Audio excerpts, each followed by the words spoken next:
Thank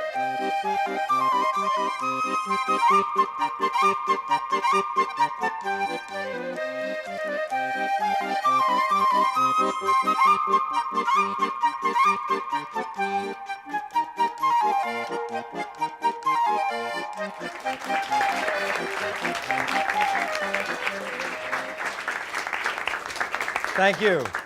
Welcome to Two for Tonight at L'Auberge Chez François. I'm Jacques Haeringer.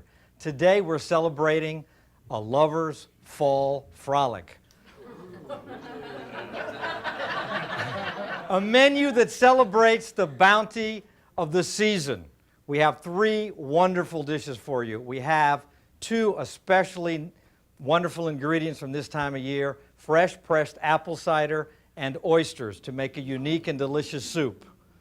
We have a ragu of seasonal vegetables sautéed with a little mushroom sauce. You know, you don't have to be a vegetarian to enjoy that. We all like some nice, crunchy, organic vegetables.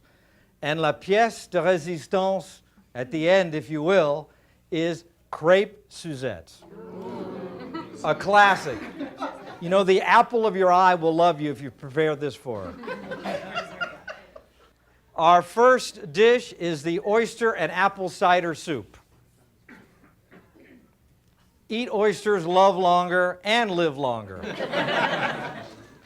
Now, let's open an oyster here. Again, I like to use a towel, and so you don't do yourself in with it. Take your oyster knife, put it in the right back there in the hinge of the oyster, push it in forward.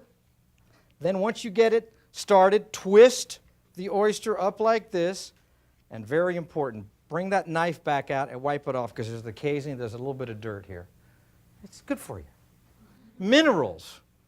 All right, then pick up the oyster and open it by scraping the bottom of the knife against the top of the oyster there. And you have your oyster, and we're going to put this one in.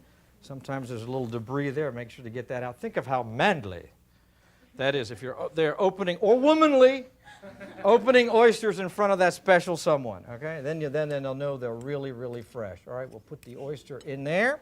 Jacques, how do you pick a good oyster? Well, you pick a good oyster. First of all, you have to have a reliable source. But the main thing to look for is to make sure that that oyster is completely closed. Anything that's partially open at all is verboten. You don't want anything like that. And you can keep them on ice. You don't open them on ice, but you can serve them on ice. But keep them cold, but not frozen, or they will open up because they've been frozen. Jacques, it used to be said in the English-speaking world that the oysters are only good in months with an R in them. Is that still true, or has modern transportation pushed that aside?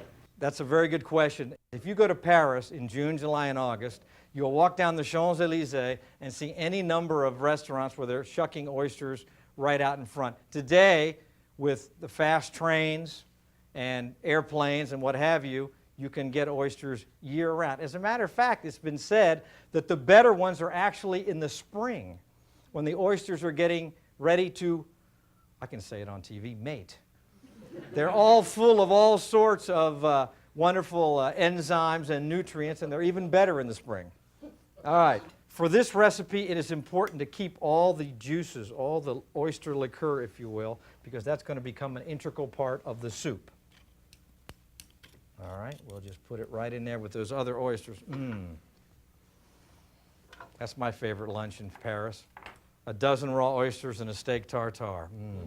All right, now, let's take an apple, because we need apples for the soup here, and peel that apple. A sharp knife always helps. And if you don't have to look too closely when you do it, that's always nice. Show off a little bit. Strut that culinary stuff. Show off. After all, maybe it's not that often that friend of yours will sit still and let you fix a romantic meal for him. You know, we're on the go all the time these days. For this recipe, you need about a half an apple. I have 10 oysters all ready to go. We're going to core the apple and just cut it into a little dice here. Let's get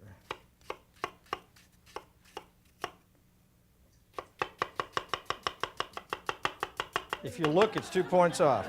All right. Same here.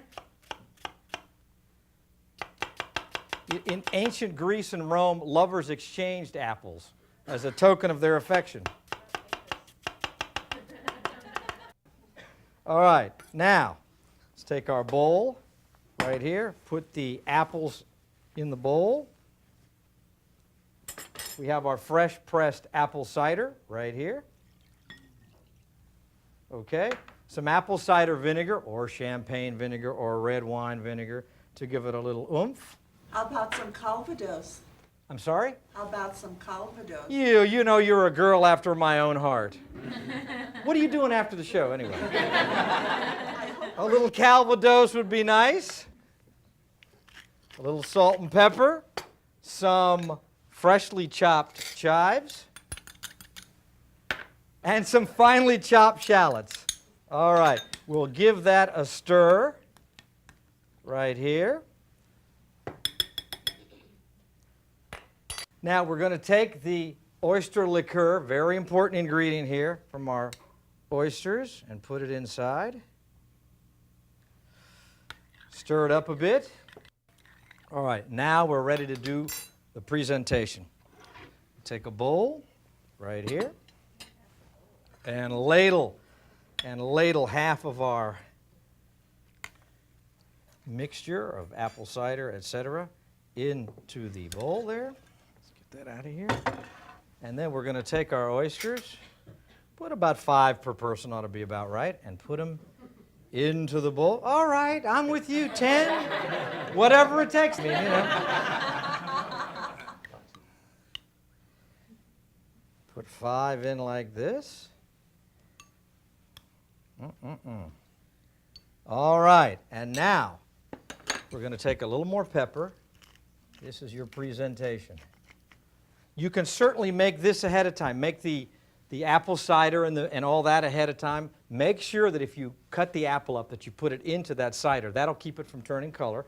Then we're going to take some shallots and put it right on top. You're going to love this presentation. It's easy. It takes 5 minutes to do this dish if you have your mise en place ready. If you have all your ingredients set to go, some freshly chopped chives.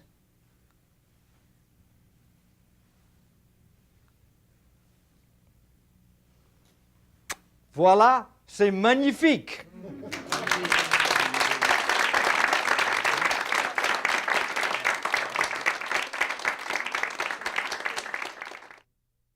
Our second dish and pièce de résistance is a ragout of seasonal vegetables. We're going to serve it with a mushroom sauce. You know, in French, ragout infers an appetite-stimulating dish. And you don't have to be, again, a vegetarian to enjoy this. We all love those crunchy organic vegetables. First thing we need to make is our sauce. That is premier because the ragout doesn't take very much time to cook. In order to make our sauce, we're going to take olive oil or butter. Okay, you may be cooking for a vegetarian, so this time we will use olive oil. So we're going to take a little bit of extra virgin olive oil, and I'm going to take shiitake mushrooms, about a half a cup, tightly packed, and put it in with our extra virgin olive oil, then about a teaspoon of finely chopped shallots. Jacques, what kind of wine do you serve with fresh veggies? You know, today I'm going to serve a Chateauneuf du Pape, a red Chateauneuf du Pape, which I think is going to go perfectly, because after all, it's a little bit like a meat course. You're having the wild mushrooms and all that. It's going to taste terrific, you'll see. I'm going to stir the mushrooms and the shallots together, a little bit of salt and pepper. Just saute it for a minute or two, and then, now we're going to see if you're a real vegetarian or not. You can put chicken stock or... No chicken stock. I think we have some vegetarians here. We're going to put in some vegetable stock then. All right, let's put in our vegetable stock and stir it about and let it cook for 2 or 3 minutes.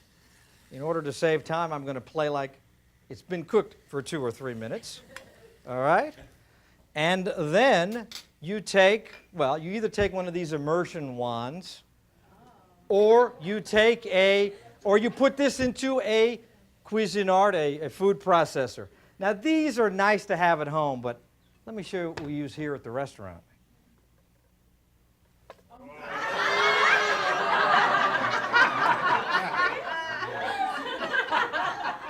Big bed. This is really why I got into the restaurant business, because you handle one of these, it makes you feel like a man. And there are men, and there are manly men, and womanly women. All right, let me get rid of that. Let's finish our sauce here. You just want to cook the mushrooms a little bit, and then we're going to puree. And love is a little messy here. Whoa! And we're going to puree our vegetables.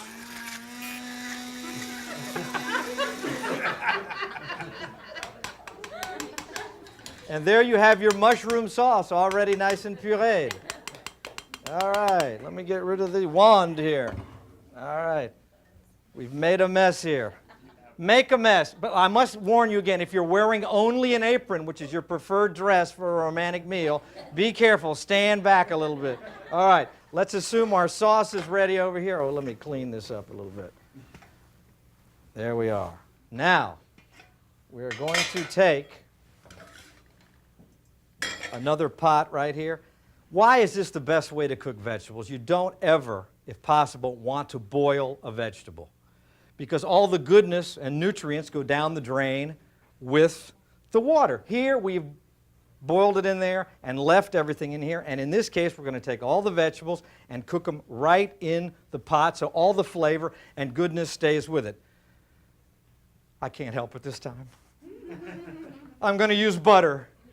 What's wrong with butter? Nothing! I need it. I want it. All right. We're going to take a couple of tablespoons of butter, put it in our pan, and then we're going to add the mushrooms again. Here's what we need to do in this for the ragu. It takes about 10 or 12 minutes to cook, but we want to put the vegetables that take the longest to cook in first. The mushrooms can certainly stand a fairly long cooking. Let's put in the shallots with it. You got to have some shallots in there. It's not proper cooking without it. All right, we'll turn it down just a tad here. Let it cook for a second or two, and then start adding vegetables. Toss them about a little bit. Today we have some baby zucchini. You know, the French love their vegetables embryonic. We do. We do. So we're going to put in some baby zucchini. We're going to put in some baby patty pan squash. Put that in. Some pearl onions. That pearl of a girl will love you for this, I'm telling you. All right. Now, some baby carrots. And toss that a little bit.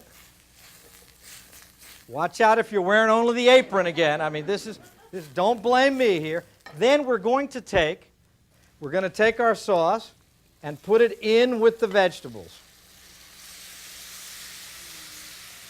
Hey, this is easy, folks. A little salt and pepper.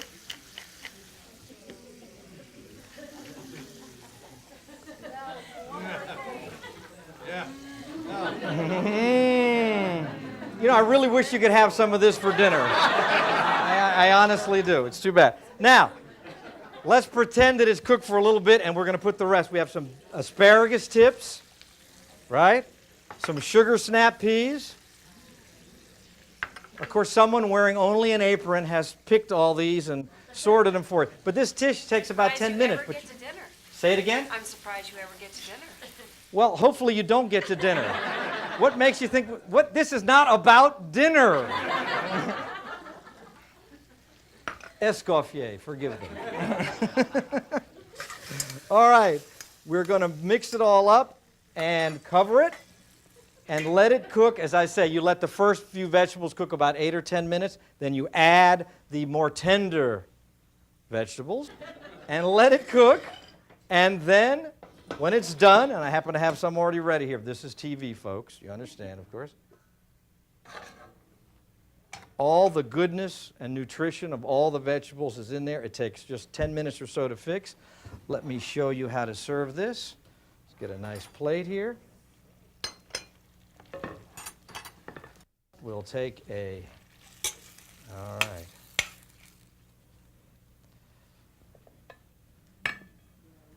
That vegetarian friend is going to love you for this, I'm telling you right now.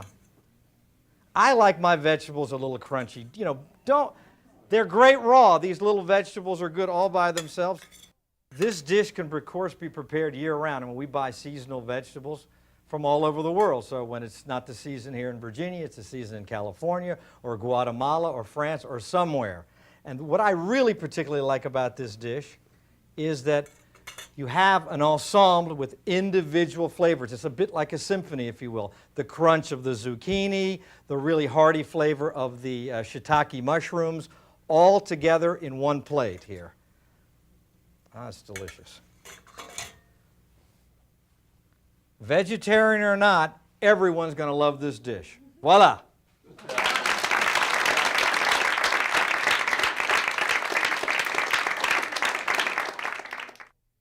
Our final dish for the Lover's Fall Frolic is crêpe Suzette. You know, the first time I saw this prepared, the maître d'hôtel came out in the dining room. He had a little heater, a réchaud, and he made it right in front of you at the table.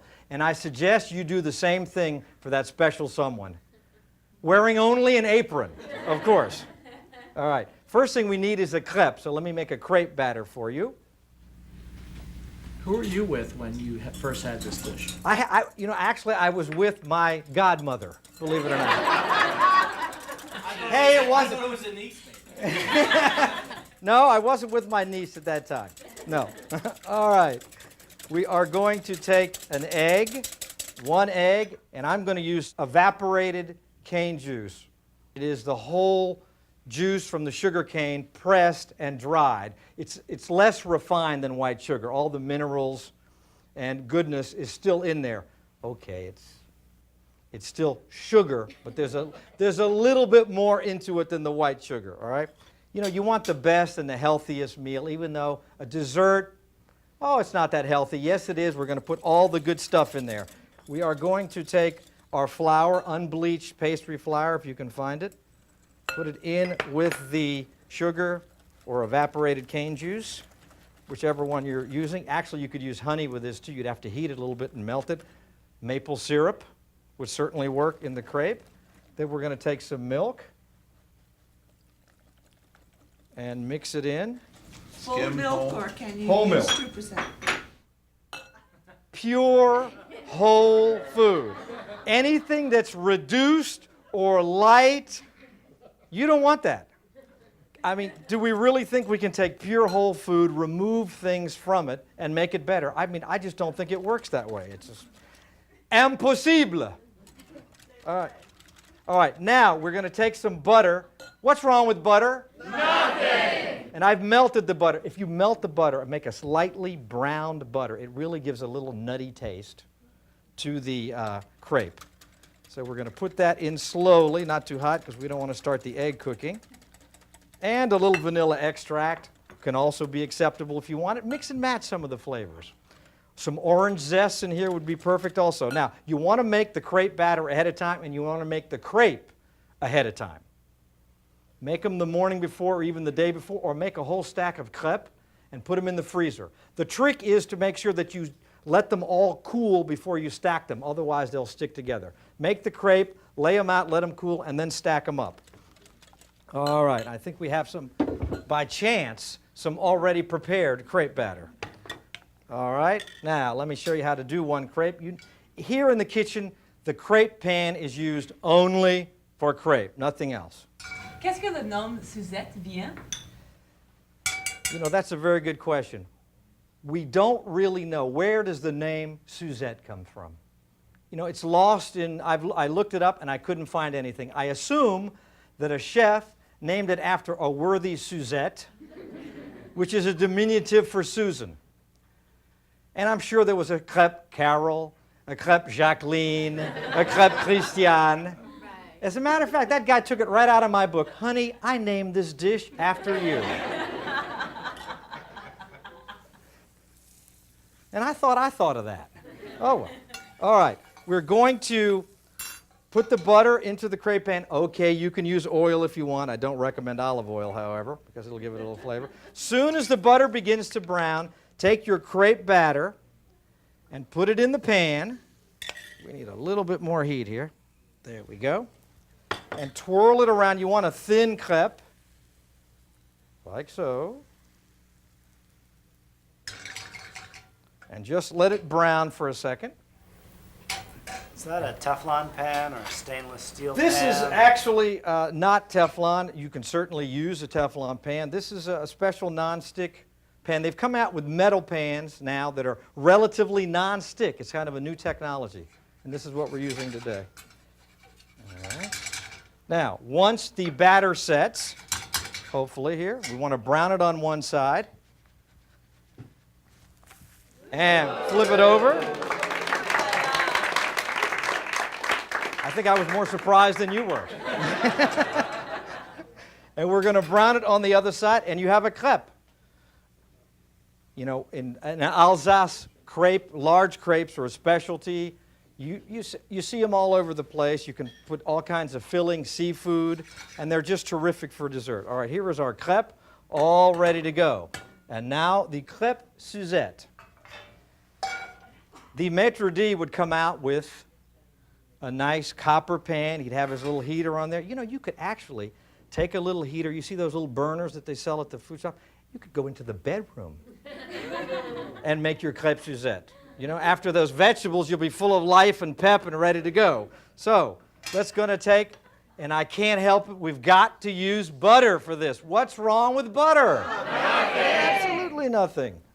All right, we're going to put all our ingredients in the pan here. We have a couple of tablespoons of butter, some grated orange rind. I mean, if you're really feeling frisky, you can grate the orange in front of that special someone, but you know, you're probably anxious to get the evening moving, so have it ready. All right, we are going to put that in there. We're going to take about a tablespoon and a half of evaporated cane juice, or sugar, or honey would work very, very well as a sweetener.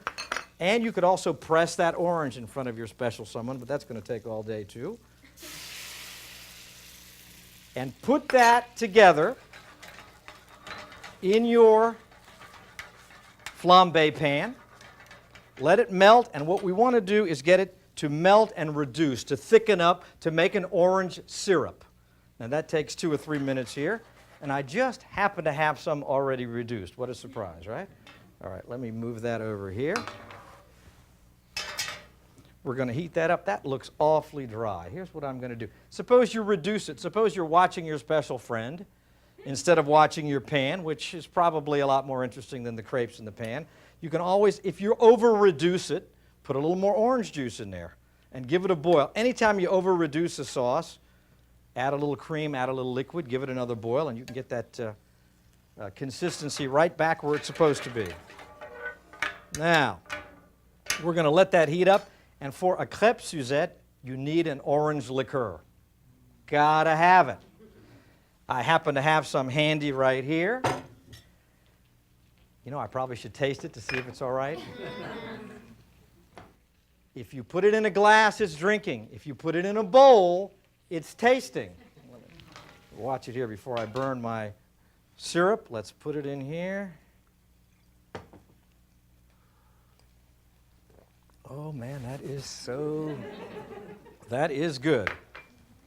All right, now, I'm assuming that you have several crepes ready, that you have 2 forks in hand, and that you have, let me clear this up a little bit, a warm platter from out of the oven, and perhaps you've even put a few orange segments around that. All right, now, we're going to take our crepe and put it each one into the syrup, flip it over, all right, and then fold it into 4. With a little practice, you can do this. This is not difficult. Then take it. This is still a little thick. I'm going to over-reduced. Talking too much and not cooking enough. All right. There. Now, we'll do this with 4 or 6 crepes. I'll just do it with another one here to show you. Oh, let's do it with 2 more. Whoop. Flip it over. You want to coat the crepe on both sides with this delicious syrup. Fold it into quarters, and 1 more.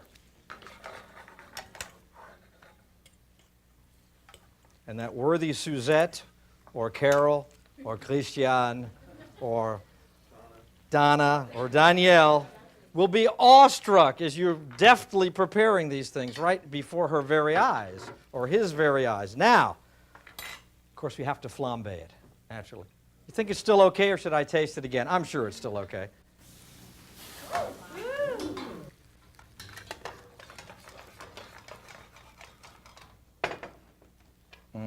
And that really gives it a great flavor. Let's turn this off. And just use you can do this with a fork, just like this. Like that. Like this. Right before her very eyes, you take a little, make a little show out of it. Strut that culinary stuff. You can do this. This is not difficult at all, and it's so appreciated. Listen, prepare a healthful, romantic meal. It's a gift. Remember, love begins in the kitchen. Voila! Thank you very much.